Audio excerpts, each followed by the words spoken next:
I've been saying this for a while now. Your budget is a moral document. That is the case that you are making to the American public and the world that these are my priorities. So what's the morality there is no, trillions of dollars in debt?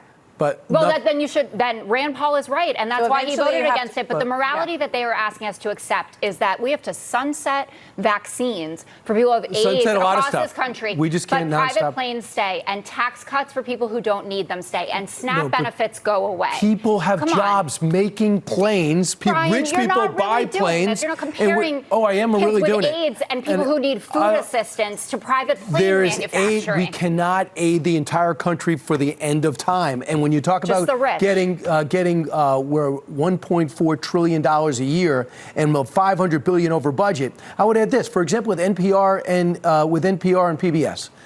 You have a biased news organization. Even Susan Collins says in Maine this is very biased. So you had a chance to sell your cause by just delivering the news. But instead, NPR and PBS have allowed themselves to be a target by just not delivering straight news. Yeah, so that's why they're being cut today. All these organizations need to figure out what their mission is. And they have to stick to their mission, whether it's, healthcare or whether it is PBS or whatever it is. But when you get far away from it and you get bloated and you spend too much money on things that you don't need to spend it on, that's when you got to rein it in. And it's ridiculous that we haven't done this since 1999.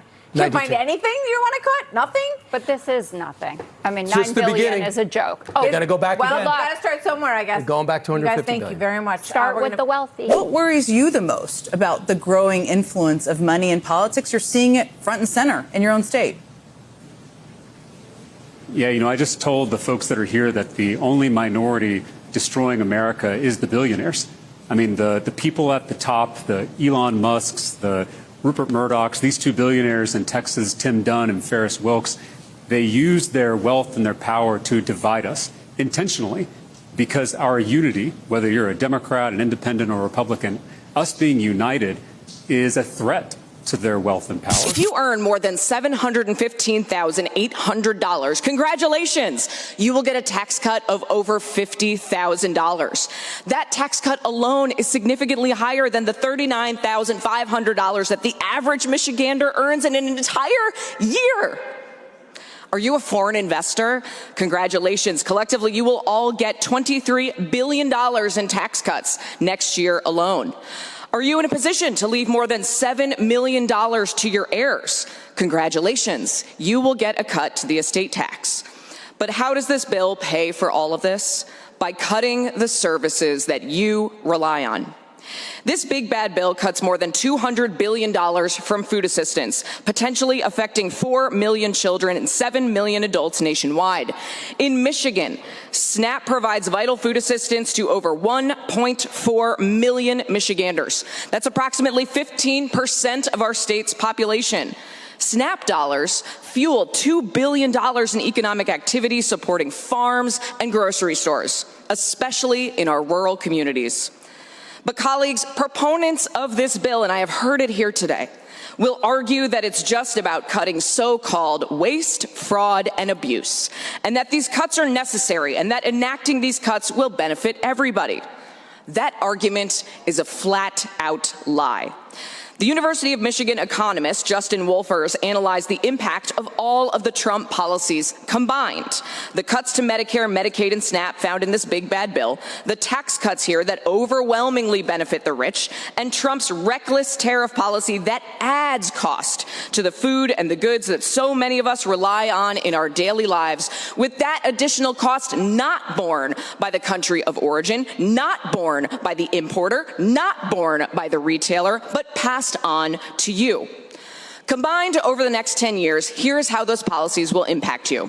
If you are in the lowest 10% of earners making just under $19,000 a year, you will lose $2,600. If you're in the lowest 25% of earners making $40,000 a year, you will lose $1,600. If you're the median income earner, if you make $80,000 a year, you will lose $1,200. If you're in the top 75% of earners making $1,770, you will lose $600. If you're in the top 80% of earners, you will lose $500. Are you picking up on a trend here? But if you happen to be in the top 10% of earners earning over $250,000 a year, congratulations. You will gain an average of $7,200. 90% of Americans will lose money over the next 10 years to give the wealthiest 10% of Americans more money. That's insane. 50 years of trickle-down economics has shown us clearly that it simply does not work.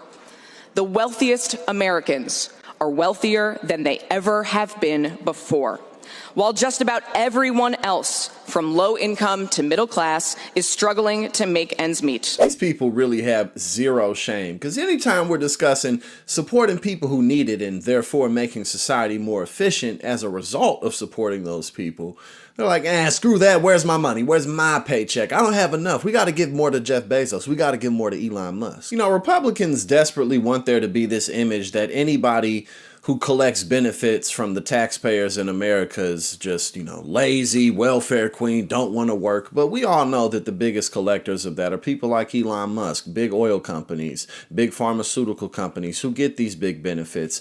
And so that they can get more of those benefits, those are taken away from everyday people. And it's not even just people who may need to be on some type of welfare assistance, but just the middle class itself has been disappearing more and more over the decades. Union membership is shrunk drastically compared to what it was decades ago. And all of these things are leading to our economy really just being held together by Band-Aids and tape. We're just a consumer economy. People have no savings.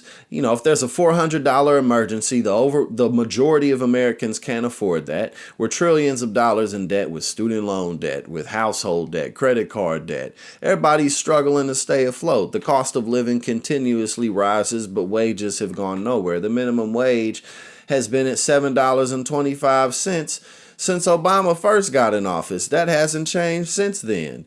So, the idea that we have to keep giving to a couple of people is just ridiculous, because we see how much this has impacted people all across the board. The middle class, all in and of itself, not just, I don't want to work, so I'm going to stay on welfare, because that's just some BS and some racism and classism and all the isms to keep people blind from the fact that the billionaires and the oligarchs and the big wigs and the corrupt politicians are robbing us all blind.